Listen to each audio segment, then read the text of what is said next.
5 conseils pour faire 10 000 € par mois en closing, c'est parti. Première règle, automatiser sa prospection. Pourquoi s'embêter à contacter une personne toutes les 2-3 minutes, à aller sur le profil, à rédiger son message, à faire toutes ces choses-là, si tu peux avoir un outil qui va envoyer un message, changer le prénom, à faire de l'A/B testing et tester différentes phrases, etc. Moi, j'ai des outils qui me permettent de contacter plus de 60 personnes par jour en automatique.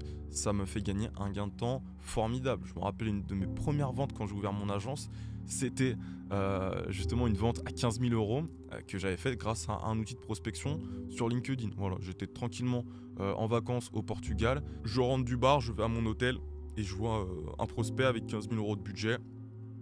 Je l'appelle, ça me prend 30 minutes et puis voilà, c'est closé à 15 000 €, c'est délégué à 7 000 € et puis on n'en parle plus et c'est de l'argent qui rentre facilement. Et n'oublie pas que l'entrepreneuriat, c'est pas un sprint, c'est un marathon. Tu vas vraiment t'épuiser si tu passes ta vie à prospecter sans fin. Tout ça, c'est du passé, c'est old school, laissons ça aux boomers. Aujourd'hui, on est des entrepreneurs 2.0.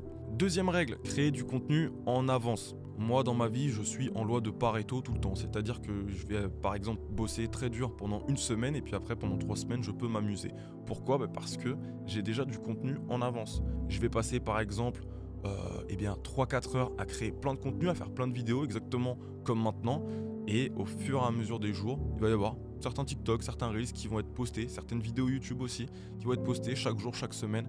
Et moi, je suis tranquillement les doigts de pied en éventail. Donc ça, c'est hyper important, ça va te rassurer et ça va te rendre aussi beaucoup plus productif parce que voilà, ça, ce gros sujet de la création de contenu, il est fait et tu peux mettre ton attention sur d'autres choses, par exemple networker ou plein d'autres choses. Donc voilà, très très important. Troisième règle, enregistrer tes appels. Pourquoi ? Parce que voilà, déjà de 1, ça te fera des super souvenirs quand tu verras à quel point tu étais stressé au début. Et puis surtout, parce que les échecs sont des leçons.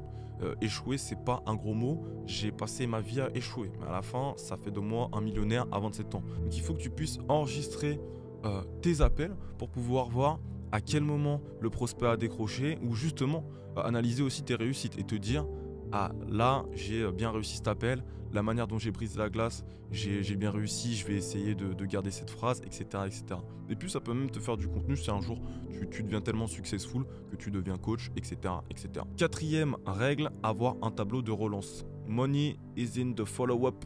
Je sais pas si c'est ça exactement la citation, mais ce que je veux dire par là, c'est que l'argent est dans les relances. N'hésite pas à relancer des prospects. Il y a beaucoup de personnes qui font cette erreur parce qu'ils vont avoir quelqu'un au téléphone, la personne n'a pas le budget et dans leur tête, ils sont en mode « Ok, bah ciao ». Pas du tout. Moi, quand j'ai quelqu'un au téléphone, j'apprécie réellement cette personne, je suis réellement intéressé et concerné par rapport à son futur, à sa vie. Et donc, voilà, je vais prendre de ses nouvelles plusieurs mois après, plusieurs années après.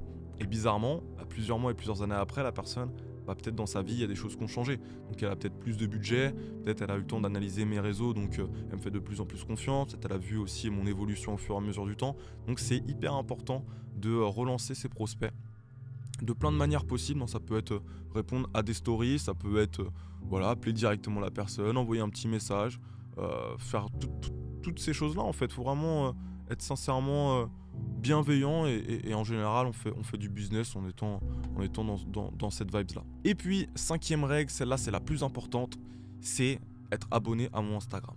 Pourquoi ? Parce qu'il y a énormément de valeurs qui sont sur mon Instagram. Je poste des stories, je poste aussi beaucoup de reels.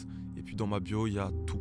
Voilà, tu auras ma chaîne YouTube, tu auras mes podcasts, tu auras mon site internet. Tu peux prendre rendez-vous avec moi, tu peux faire vraiment pas mal de choses. Donc abonne-toi à mon Instagram, tu seras hyper content.